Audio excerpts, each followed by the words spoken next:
আসসালামু আলাইকুম বন্ধুরা, সবাই কেমন আছেন? আশা করি ভালো আছেন। আজকে আমি পাউরুটি দিয়ে কিছু ইউনিক রেসিপি বানাইতে চাই। আমি ডিমের বার্গার বানাচ্ছি। সবাই আশা করি দেখবেন, বাচ্চারা এই বার্গারটা অনেক পছন্দ করবে। সকালের নাস্তা হিসেবে 2 পিস পাউরুটি হলে এই বার্গারটা ভালোভাবে খাওয়া যায়।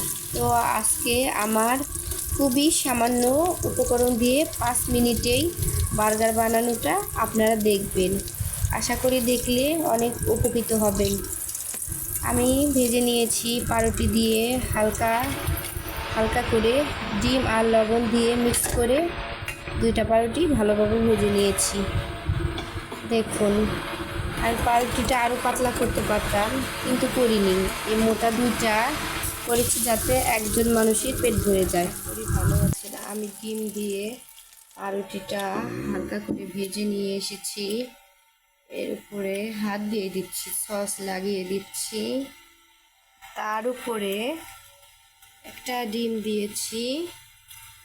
তার উপরে আবার ডিম দিয়ে ভেজে রাখা আর একটা পাউরুটি দিয়ে বানিয়ে নিলাম ডিমের স্যান্ডউইচ।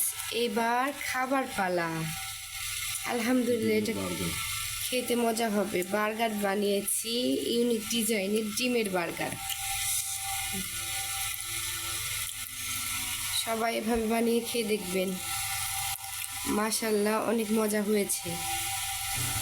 তো ভেঙে খেয়ে দেখছি।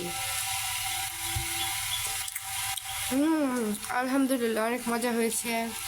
ধন্যবাদ সবাইকে, সবাই ভালো থাকবেন। আল্লাহ হাফেজ।